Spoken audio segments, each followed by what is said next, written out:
The U.S. is a net importer. We buy more than we sell. So when you have a cheap dollar, okay, a Boeing aircraft or General Electric wind turbine gets a little less expensive, but all the stuff we buy gets more expensive because we're paying for it in cheaper dollars, and that's what the central bankers really want. They want those price increases to feed through the supply chain and try to create inflation because governments around the world are desperate to get inflation. So that's the real reason they do it. And it can have a short-term impact. It can help exports a little bit. It can give you a little bit of lift. But the problem is it comes at the expense of the trading partners. This is just classic beggar thy neighbor devaluations. That's what currency wars are. So it can help individual country growth, but it does nothing for world growth. The world is no better off. One country is a little better off, another country is worse off. So the other metaphor I've used is, you've got 4 soldiers and they're fighting and it's a hot day and they get a break and they've got one canteen and they're all really thirsty. What do you do in that situation? You pass the canteen. In other words, everybody would like to drink the whole canteen, but you take a sip, you hand it to your mate, he takes a sip, and so forth. And that's the way the currency wars have gone. 2009 was the day of the cheap yuan. Remember, 2009, 2010, Secretary Geithner couldn't get out of bed without complaining about Chinese currency manipulation.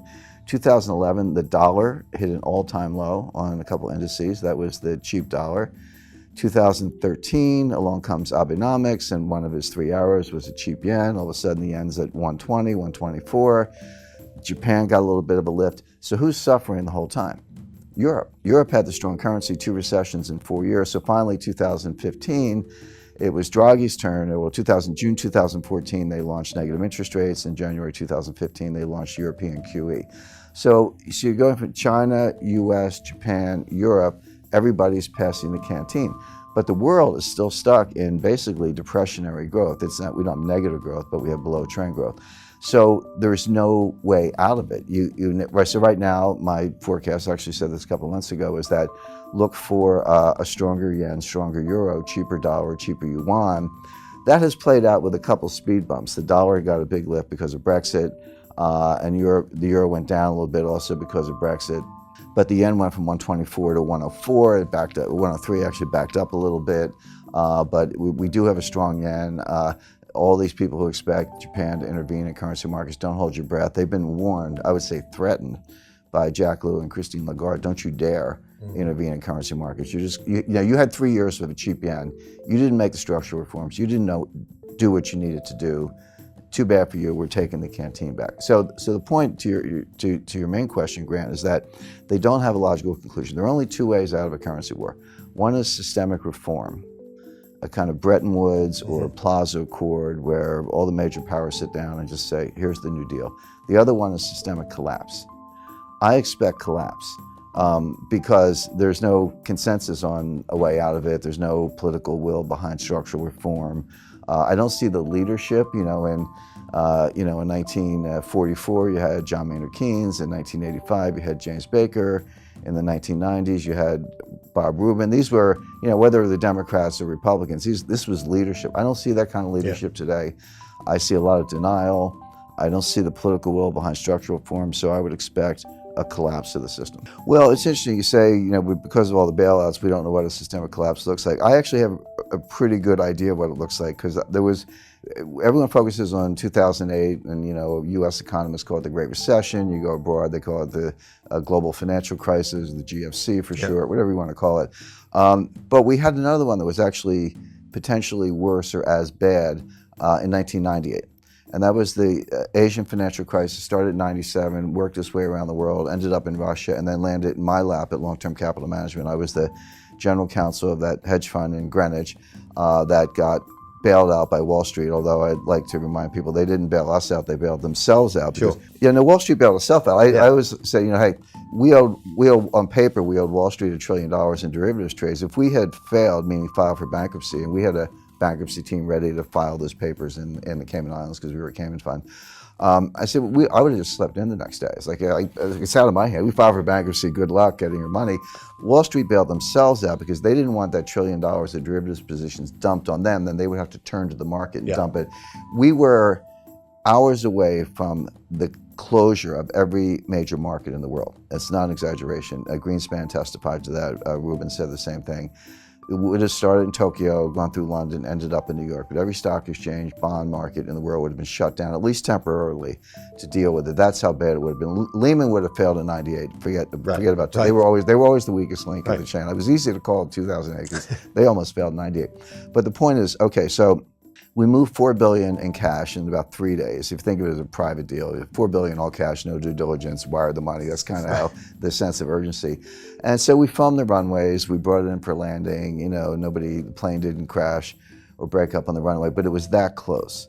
So when 2008 came along, I just felt I was watching a movie I had already seen. It was like a rerun for me.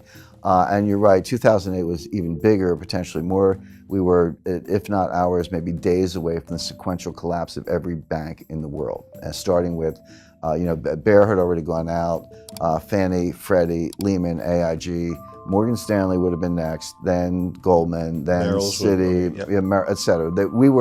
We were days away from that. And again, I think Andrew Sorkin did a good job in his book. So this isn't, we're not looking at strike two in a baseball metaphor, we're looking at strike three because 98 was strike one, 2008 was strike two, now we're looking at strike three. The next one is going to be worse. So I think we've come extremely close. I think people are overly complacent. Just because we managed to pull off bailouts in the world didn't come to an end. Don't assume it wasn't close and don't assume it won't happen again. Sure. But there's one very important difference. In 1998, Wall Street bailed out a hedge fund. In 2008, the central banks bailed out Wall Street. In 2018, let's say, keep up the 10-year tempo, who's going to bail out the central banks? All we do is we move the problem to a different balance sheet. Now the problem is on the central bank balance sheet. Because the Fed printed $3.4 trillion of new money since 2008. Their balance sheet was $800 billion. Now it's at $4.2 trillion, give or take, so $4 trillion of new money. But it's 9 years on.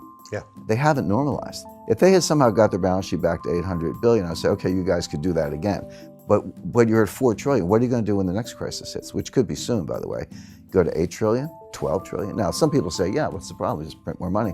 I have my doubts about that. But so who can bail out central banks? The answer is the IMF, because they have the only clean balance sheet left in the world. The Fed is leveraged about 113 to 1 with a duration mismatch. They look like a really bad hedge fund. And again, I've spoken to central bankers who say, well, who cares? Central banks don't need capital.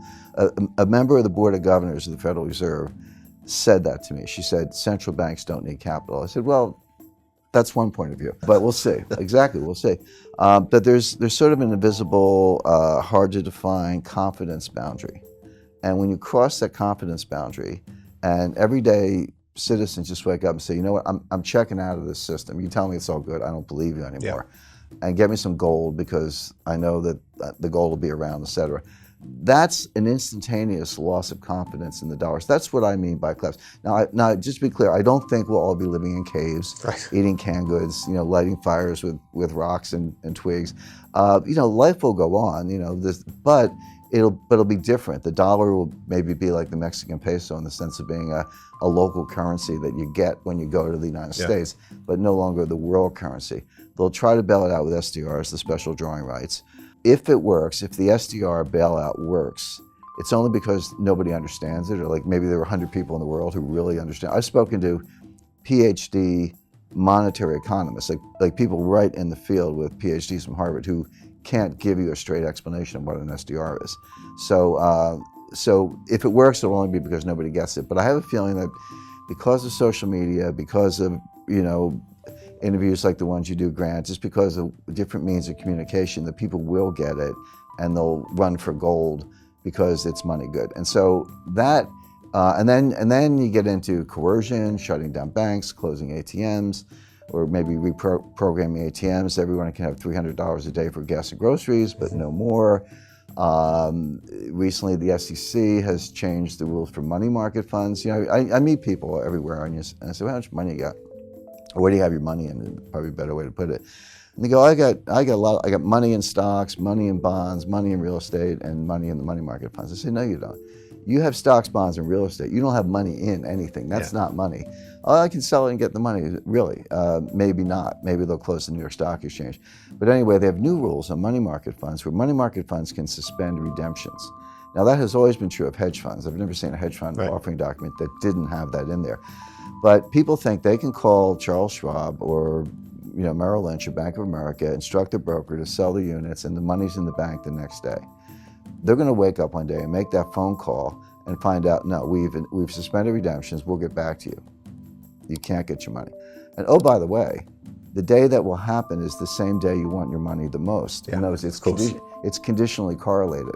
So you'll still have money for gas and groceries, and your kids will still go to school, and you'll still have food on the table, but you won't be able to get your money. The IMF will be flooding the zone with trillions of SDRs. The dollar will be greatly devalued relative to SDRs. It'll be like Mexican pesos, and then it'll be a very different world.